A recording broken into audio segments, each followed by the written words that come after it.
All right, let's get started. Hi, I'm Sonia Scott. I'm the head of partner integrations, engineering, and our partner org at AWS. And I want to introduce Chandra. Hello, everyone. I'm Chandra. I'm Senior Technical Business Development Manager for AWS Service Management Connector, primarily integrating ITSM platforms and AWS services. And I'm Joe Thomas. I'm a Systems Development Engineer with the AWS Service Management Connector team. All right, so our agenda for today, thanks Chandra and Joe. They'll come back up and give you guys a little bit more details as we go through this journey together, all right? So I'm gonna talk about cloud operations, and then I'm gonna talk about transitioning it over to Joe and Chandra to speak on a service management journey where they'll identify common use cases and then show it how it works in the tools. Has anybody in here heard of a phrase called ITSM? Okay, nod your head in the digital word if you've heard of that. All right, great. So y'all just made my job so much easier. I do not have to explain what ITSM is, but I will take a quick second to talk about cloud and then why you have to account for cloud when you're bringing in your IT operations and include it as you're moving your applications and resources onto cloud platforms such as AWS, right? So, how many of you just raise your hand or blink if you're in the digital world if you have more than one IT operational tool? Okay, all right. If you've ever had to create a change request before. Now, I know all your applications are perfect and you've never had any incidents created on it, so I'm not gonna go to that point of view, right? But what we found as our customers and mutual customers with Atlassian are onboarding their applications and resources to AWS is that they have too many IT operational tools. They have multiple systems of record. When they're trying to think about governance and agility within AWS, they also have to figure out once things go into production, how do you address production readiness prior to production and as things move in a production environment? So what we acknowledge is that it's not a walk in the park, it's not a beach, but the key things that you have to do is make sure that you account for your existing processes and account for cloud as you're going through those processes. In AWS, I mean, our biggest thing is that we run on a pay-as-you-go model. You fit for purpose, you provision resources and infrastructure and different, and build applications on us, and they scale in and they scale out. And it's a variable thing, which is different than if you would think of an on-prem environment where your infrastructure, you've registered in some type of data center, you know what's predictable. Now you can do fit for purpose, think about utility, bring something up, spin something down, test, innovate, and in an agile fashion. Well, as you're putting more workloads in production, we acknowledge that you gotta balance agility with governance, compliance, and controls, right? So what we try to do is help you set that foundation up as you're migrating applications and workloads, and I know a lot of people are migrating in a different point of view across the Atlassian platform, but what we want to do is make sure that you address those two different types of controls. The detective controls that can detect as things happen based on certain triggers, and then your preventative controls, meaning that you kind of pre-bake, or think of this term called design with ops in mind, where you pre-bake governance into a thing that we call infrastructure as code, right? Because now you can do CloudFormation templates, or if you're using Terraform, you can build in, you say, I need this particular server. Back in the day when it was on-prem, you needed a server, certain type of compute, certain type of speed, and it could take 6 to 8 weeks. Now it can take minutes, right? And so how do you account for that if an application is running on certain infrastructure that's come up quickly? If there's an issue, who do you call? How do you make that call? You know, that 3 o'clock in the morning, if I have to call somebody, is it Ghostbusters? No. It's got to be some type of team that you call to make sure that happens, right? And so what we're trying to do is help you balance that agility and that innovation with your governance. And so AWS has a suite of products under our management and governance that addresses things such as incident management, change management, provisioning, monitoring, and things in that realm. But like I said on that challenge slide, y'all already got a lot of operational tools, right? So how do we streamline that and make that easier? And the rest of this session, first I'm gonna go over and talk about what I call a cloud operating model framework. And feel free to take a picture of this. And then we'll talk about this more specifically from a specific use case in a service management journey. So when we think about cloud operating models, this is just a 2x2 matrix illustration where now with the cloud, if you look at that lowest hemisphere, you think of platform or infrastructure, right? At the top level, you think of the application, right? And if you look at the left-hand side, I'm looking to y'all, left, the engineers who will build it, and then those resources that support it, right? So depending on an organization and its maturity, this kind of framework shows who the different people, process, and tooling. I could put people at the top of this, process and tooling, but at the heart of all of this, when you're thinking about that cloud operating framework, is ITSM. And what processes, depending on what you're trying to do you need to address in order to get your application? So let's think of an application, XYZ, right? It's about to go to production, right? Do you know what people are involved in that application in every corner? Who's gonna support it? What infrastructure it's on? If that 3 a.m. call happens, who do you call?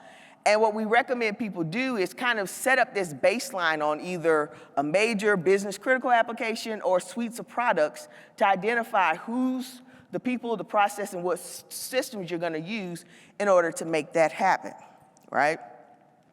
Common patterns that we see, because they're different maturity from SMBs through enterprise organizations. If you look at the left hand all the way over, you'll see that kind of your traditional transitional ops, where there's a person in every box, where there's an engineer for applications and the platform, as well as support in each box. We see patterns as people optimize and transition, where there may be a two-pizza team that owns everything in the application, from its operations, as well as its engineering, to also at the infrastructure. And then going into that DevOps, where there's one team that owns everything, and then there may be a shared service platform engineering team. Now, I've been across the world, and I've looked at different companies and helped advise companies on how to set up kind of a baseline cloud operations framework. And what I found is that there's not one pure answer. There are companies that have all three of these scenarios within their organization. Or they may have, one or two. And it really is just fit for purpose. The whole essence of it is to make sure that you establish from a people, process, and tooling who owns what, who supports what, and then so that you can understand those applications. So I recommend people do a table stakes as you're moving applications to the cloud and figure out who owns what before you go into that production. Has anybody ever done like a game day scenario pre-production? If you don't, feel free to talk to me after this. We can definitely talk about what that entails, okay? So we're talking about that. The most common things when people say, assign your cloud, and okay, ITSM and ITIL and industry standards. What are the common things people are asking for in terms of operations at a baseline?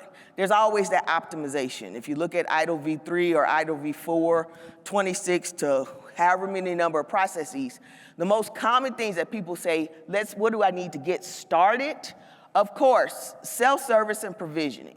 For those of you who don't know, provisioning means it's a blend of request management and orchestration, where you can request something, it can go through some approval process, and once that thing's requested, instead of sending an email to another team to go get that thing provisioned, it automatically provisions itself based on governance rules, right? CMDB or configuration items. Anybody ever heard of a CMDB? Okay, I'm sure y'all gonna have questions about that at the end of this.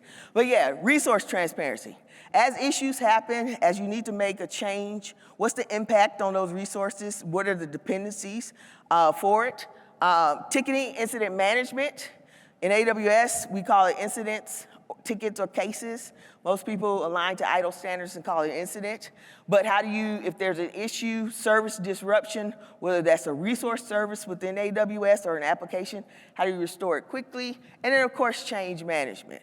So what we normally do is set up a framework to help people jumpstart, whether it's either they start off leveraging AWS tools and services, such as service catalog for provisioning, config for resource transparency, AWS support for cases or Ops Center for events that can turn into incidents, and then change manager to address change.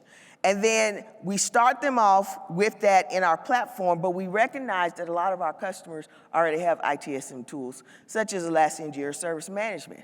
So what we've done is we've created this streamlined experience to make it easier for customers to not have the swivel chair. So you'll hear more about that. We're gonna go through 3 use cases today, and Chandra's gonna come up and talk about those different use cases and what the people, the process, and the tools that we're gonna do, and how that works together. So at the end of the day, cloud operations, it's not a net new concept, it's how do you account for resources and applications built into cloud in your existing processes and tooling. So Chandra's gonna go through a service management journey, followed by Joe, who will talk about give a demo in the tooling. Thank you, Masonia, for walking us through the cloud operations overview. But now let's talk about how service management journey helps bring governance while building applications on AWS. So while designing applications in AWS and having cloud operations at the core of it, and we've seen Masonia talk about the governance that comes through ITSM, and especially think of a scenario where a large financial company wants to build an application, and think of all of the people that are involved in building this application. So one, the actual application owners, and then the infrastructure developers, cloud platform architects, and then product owners, and then the primary most important thing, the security architects to review the application security. Now, from the process standpoint, she also talked about incident management, change management, but especially for this session, we're going to talk about how provisioning happens, where the request and orchestration comes into play, and then from incident management, how security incident management can play with your ITSM, especially when you see there's a security lapse in your AWS services. And then incident management to bring operational resiliency for your application, and then continual service improvement by putting all of them in place and continually making your application resilient.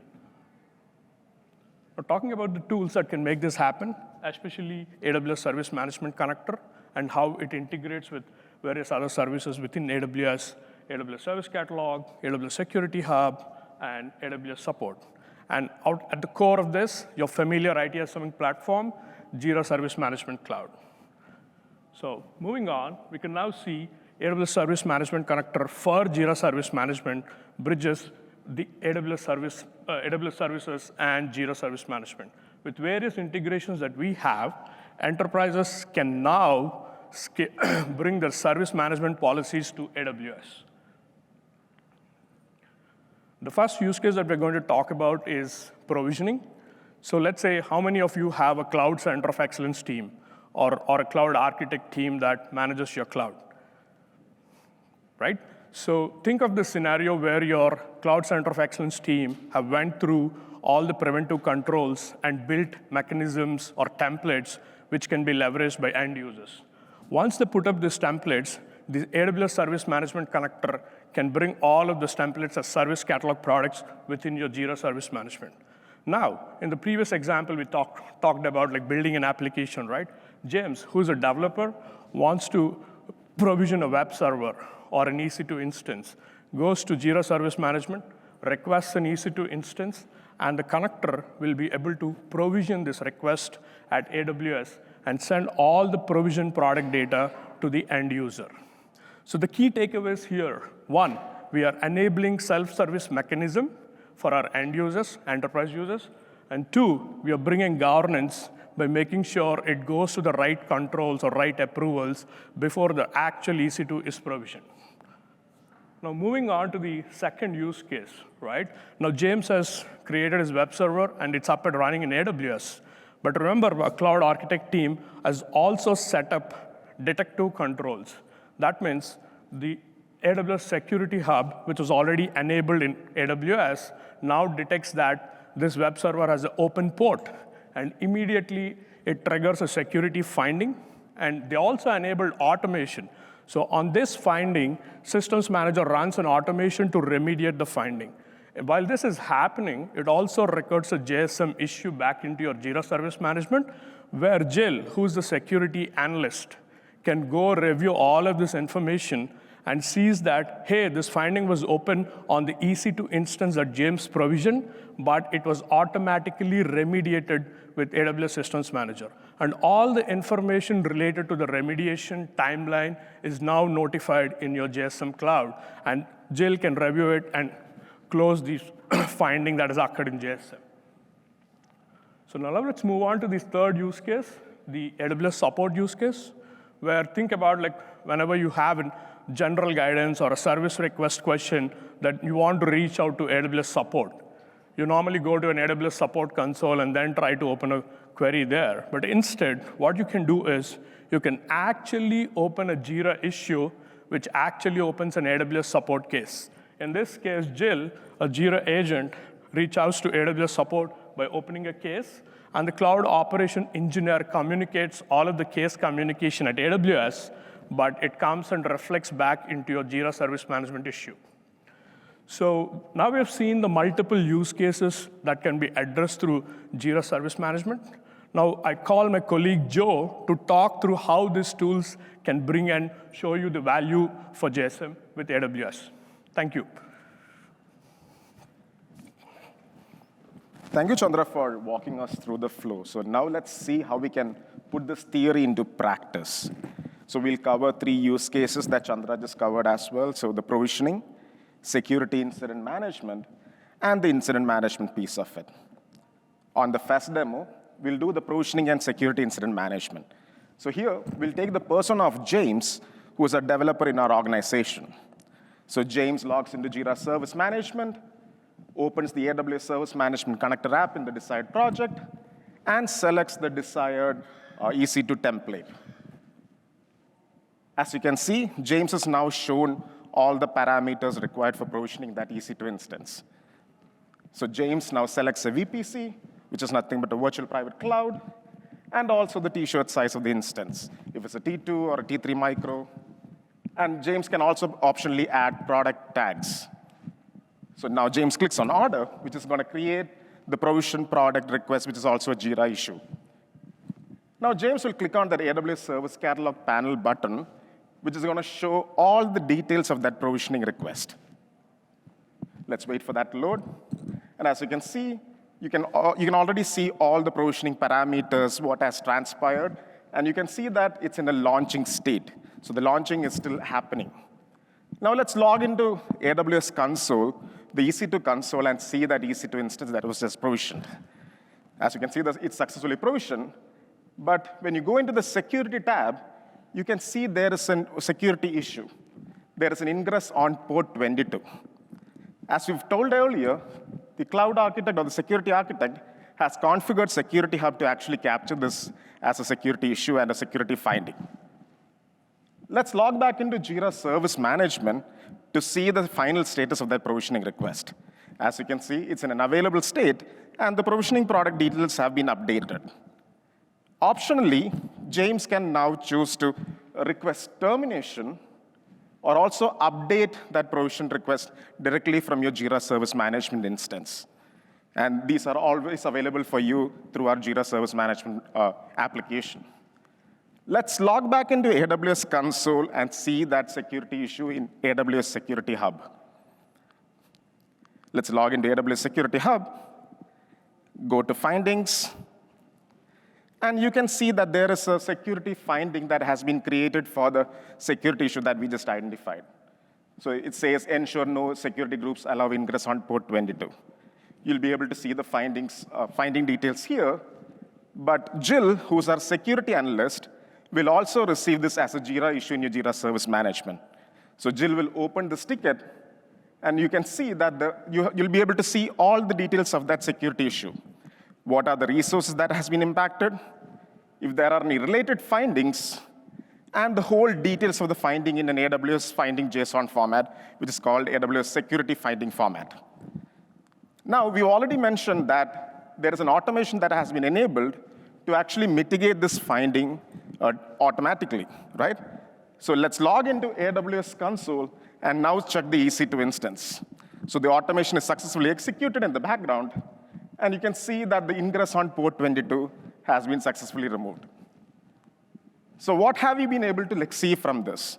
We've seen how AWS Service Catalog is helping with provisioning, how Security Hub is able to detect these security vulnerabilities, and finally, through your continuous improvement process, you can now ensure that your Service Catalog product template has been modified so that the next time you provision this resource, it is compliant.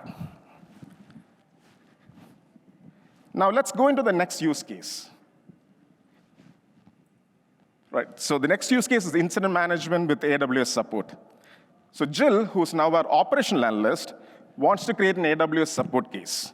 Jill logs into Jira Service Management, opens the issue panel, and creates a Jira issue with the AWS support case issue type. Jill will now be shown all the parameters required for creating a support case. There is a summary field, which is kind of like the title for the AWS support case. Description, where you can actually mention what is the issue that you're facing. Priority, which is nothing but the severity of the AWS support case. AWS service and AWS category, which determines where the support case should be routed to. And you can also select the AWS account to which you need to create this support case. Right? And now Jill will click on Create, which is going to create a Jira issue, which is also related to that AWS support case. As you can see, the support case has been successfully created, and you can see the AWS support case ID directly in your Jira Service Management issue. Let's log into the AWS support console and see the same support case there. You can see that the support case has been successfully created, but an operational engineer on the AWS side can correspond to this ticket, and you want to see that back in Jira issue. So the operational engineer is adding the correspondence here, and he's going to submit this correspondence, which is going to come back into your Jira issue as well. So let's log back into Jira Service Management and see this correspondence. Let's do a quick refresh here, and you can see the same correspondence has been added back into your Jira issue. But now, Jill wants to provide more information to the AWS support engineer. So Jill can actually click on Reply to Customer, add a correspondence, and also optionally attach an attachment which gives the AWS support engineer more information about what that support case is about. So Jill is going to add an attachment here, and when Jill clicks on Save, this is actually sent through our integration to the AWS support case. Let's log back into the AWS support case console to see the correspondence along with the attachment. As you can see, the correspondence along with the attachment has been synced back into your AWS support case. Now, Jill and the support engineer has had that back and forth conversation, and Jill has decided to resolve the support case in the Jira issue, which is actually going to resolve the support case on the AWS support side as well. So you'll do a quick refresh, and you can see the support case that is actually resolved. So what have we seen from this integration? We've been able to see how Jira Service Management and the AWS Service Management Connector is able to create and manage support cases directly from your single pane of glass, which is Jira Service Management. So what are the outcomes? We've seen how multidisciplinary teams such as operations, security, infrastructure is able to use a single pane of glass, which is Jira Service Management, for managing all your AWS resources, how AWS Security Hub is promoting a consistent framework for overall adoption, and also service template consumption, and how you're able to improve your operational efficiency as well as security compliance through security incident management and automation. To wrap things up, we've seen how automation and integration is allowing customers to operate with agility, resiliency, compliance, and security, how the connector is actually able to enforce these preventative and detective controls, and how you're able to design and develop systems with operations in mind. We have some resources for you to get started, but I'll let this run at the end of the presentation as well. So you can contact us through a distribution list, and we'll help you set up an activation day where one of our specialists will reach out to you and help you set this up in a sandbox environment. And we have some QR codes as well. So one is going to let you to the workshop, and the other one is going to take you to our marketing page.